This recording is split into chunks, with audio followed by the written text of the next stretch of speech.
آج میرے خطبے کا جو خلاصہ ہے، کب اللہ تعالی ہماری دعا قبول کرے گا؟ سب سے پہلے ڈائریکٹ اب اللہ سے مانگیے، نبی کے وسیلے سے نہیں، کسی کے صدقے طفیل سے نہیں، ڈائریکٹ اب اللہ سے دعا مانگیں گے، اللہ ہماری دعا قبول کرے گا۔ دوسرا، بدعت نہ کیجیے، بدعت کریں گے اللہ ہماری دعا قبول نہیں کرے گا۔ کسی کا انتقال ہوتا ہے، لوگ نعوذ باللہ وہیں سے بدعت شروع کرتے ہیں، اس کے نام سے پارہ ام پڑھ لیے، جز اما پڑھ لیے، تبارک پڑھ لیے، یاسین پڑھ لیے، نعوذ باللہ بدعت ہے۔ یعنی کہ اگر آپ بدعت نہ کریں گے تو اللہ ہماری دعا قبول کرے گا۔ تیسری جو چیز ہے، اذان کے وقت دعا کرنا، مؤذن کا جواب دے، وہ جو گیپ ہے اس گیپ میں اگر آپ دعا کریں گے تو تب بھی اللہ تعالی ہماری دعا قبول کرے گا۔ چوتھی جو چیز ہے، اذان اور اقامت کے درمیان جو گیپ ہے اس گیپ میں بھی اگر آپ دعا کریں گے تو تب بھی اللہ تعالی ہماری دعا قبول کرے گا۔ پانچویں جو چیز ہے، جب بھی مرغی کا بانگ آپ سنتے ہیں، مرغی جب بانگ دیتی ہے اس وقت آپ دعا کیجئے، اس وقت بھی اللہ تعالی ہماری دعا قبول کرتی ہے۔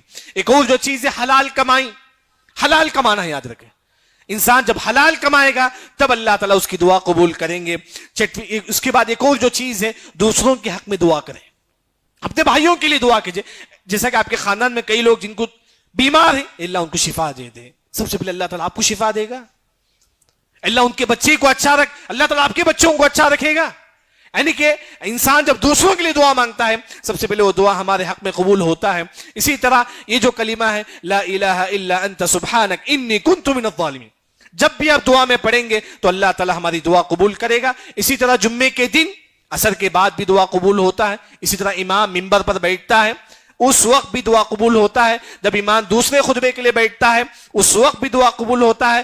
امام منبر سے محراب تک جاتا ہے اس وقت بھی دعا قبول ہوتا ہے۔ امام جمعے کی نماز میں سجدے میں ہوتا ہے اس وقت بھی دعا قبول ہوتا ہے۔ اسی طرح ایک اور جو چیز ہے، دعا میں ڈائریکٹ آپ پریشانی کو ذکر کرو، جو پریشانی ہے، اللہ میں بہت زیادہ پریشان، تو مجھے شفا دے دے، اے اللہ میں مقروض ہوں تو میرا قرض کو دور فرما۔ ڈائریکٹ اگر آپ دعا میں جو پریشانی ہے وہ ذکر کریں گے تب بھی اللہ تعالیٰ ہماری دعا قبول کرے گا۔ اسی طرح درود پڑھنا ہے، اگر دعا میں درود پڑھیں گے تب بھی اللہ تعالیٰ ہماری دعا قبول کرے گا۔ اسی طرح جب رات میں آنکھ کھلتی ہے اس وقت یہ کلمہ پڑھیں گے، لا الہ الا اللہ وحدہ لا شریک لہ، لہ الملک و لہ الحمد وہو علی کل شیء قدیر، سبحان اللہ، الحمد للہ، اللہ اکبر، لا الہ الا اللہ ولا حول ولا قوة الا باللہ۔ اگر آپ کو یاد نہیں ہے ایک مرتبہ یوٹیوب میں ڈال کے دیکھیے، یعنی تو گوگل میں لکھیے رات میں جگنے کے بعد کیا پڑھنا ہے، 2-3 منٹ کا وقت، وہ دعا یاد کر لیجئے، بس اس سے بھی اللہ تعالیٰ ہماری دعا قبول کریں گے۔ اسی طرح ایک اور جو چیز ہے کہ انسان ہمیشہ اللہ سے دعا مانگتے ہیں، ہمیشہ چلتے پھرتے ہمیشہ، جیسا کہ لقمان علیہ السلام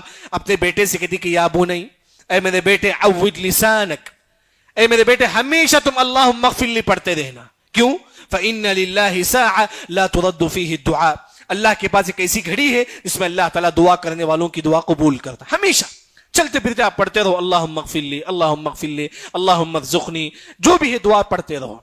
اس کے بعد دوسری جو بات ہے، دیکھیے جمعے کا جو دن ہے، کتنے لوگ ہم میں سے جمعے کے اول وقت میں آتے ہیں۔ یہ وہ جمعہ کا خطبہ ہے جس میں انسان فرشتے بھی حاضر ہوتی ہیں، پہلے وقت میں فرشتے حاضر ہوتے ہیں۔ آج ہمارا جو جماعت، ہم بولتے ہیں کہ ہم اہل حدیث سے، ہم اہل حدیث ہیں، کیا عمل میں ہیں؟ یہ عمل اصل چیز ہے نا۔ اللہ نے کہا کہ ان الذین آمنوا، آپ آمنو ہیں، ایمان لا لیا، آپ توحید پرستی، وعملوا الصالحات کہاں ہے ہمارے پاس؟ نیک عمل میں آگے بڑھنے کا جذبہ کہاں ہے ہمارے پاس؟ اول وقت میں جمعے کے وقت آئیے۔ دیکھیں صرف اہل حدیث ہونا کافی نہیں ہے، عمل بھی بہت ضروری ہے، عمل بہت ضروری ہے۔ جمعے کے دن اول وقت میں مسجد کو آئیے۔ یہی جو دین کا علم حاصل کرنے کا ایک وقت ہوتا ہے، انسان ہفتہ بھر مشغول ہوتا ہے بزنس میں، کمائی میں، کم از کم یہ جو وقت ہے یہ انسان کم از کم جمعہ خطبہ سنے گا، ہو سکتا ہے کہ اسے دین کا علم مل جائے، ہو سکتا ہے کہ اسے ہدایت مل جائے۔ معلوم نہیں کہ ہمارا آخری جمعہ ہے، یہ بھی معلوم نہیں، تو انسان جمعے کے خطبے میں جلد سے جلد آنے کی کوشش کرے۔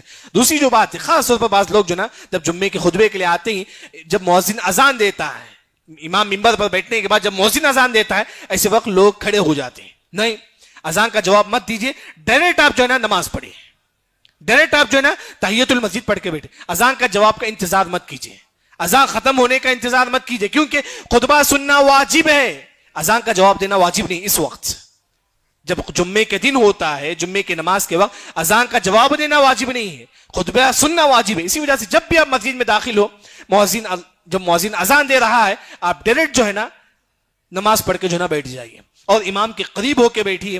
یہ جمعے کے دن سب سے افضل دن ہے، مسلمانوں کا عید ہے یہ دن، یہ وہ دین ہے. لیکن آج یہی مسلمان اس عید کے دن میں بھی جو نا دیر سے آتا ہے. دیکھیے اللہ سے دعا ہے کہ اللہ تعالی ہم تمام کو صحیح دین سمجھ کر عمل کرنے کی توفیق عطا فرما. بارک اللہ لنا ولکم فی القرآن المجید ورفعنی وإیاکم بما فیہ من الآیات والذکر الحکیم. اقول قولی هذا واستغفر اللہ الذی ولکم ولسائر المسلمین اجمعین.